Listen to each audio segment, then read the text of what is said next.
All right, guys, another nice win for the Utah Jazz. All of a sudden, they've won 3 in a row. This is the Hoops Nerd postgame show.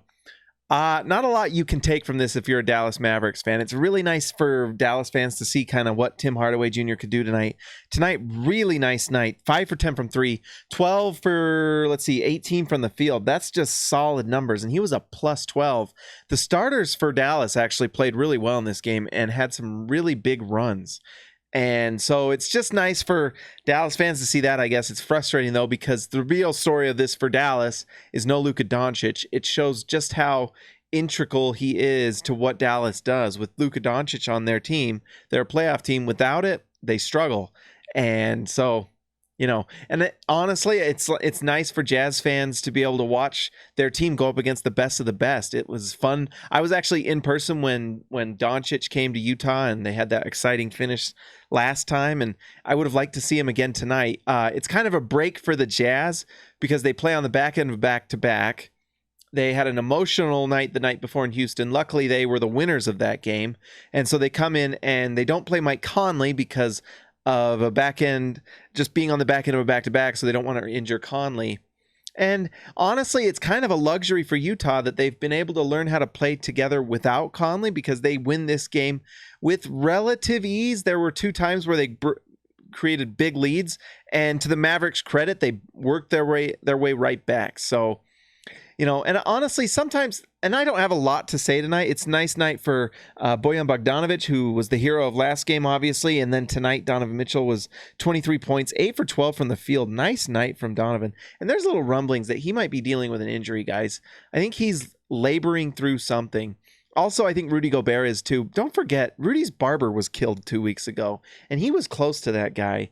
And these players go through things that we don't even know about and have to kind of work through stuff while playing basketball. And I wouldn't be surprised if little things like that affect their play for a little bit until they kind of get their mind right. But what I was going to say is that people want to treat this like it's college football or something.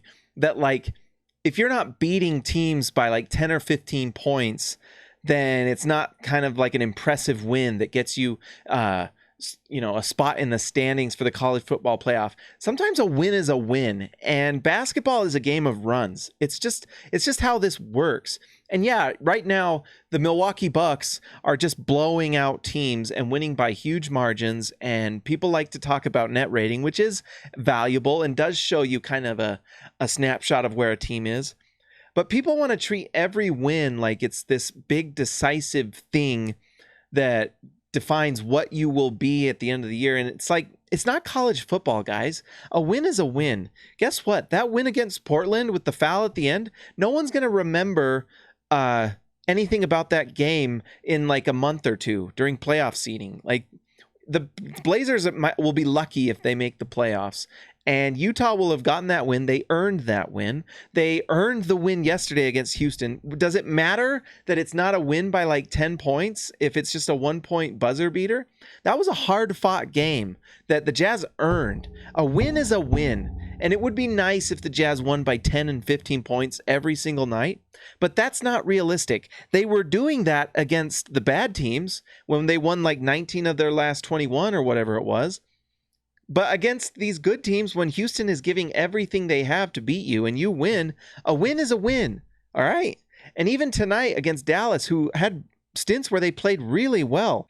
Tim Hardaway Jr. had a nice night. He shot 12 for 18 and 5 for 10 from 3.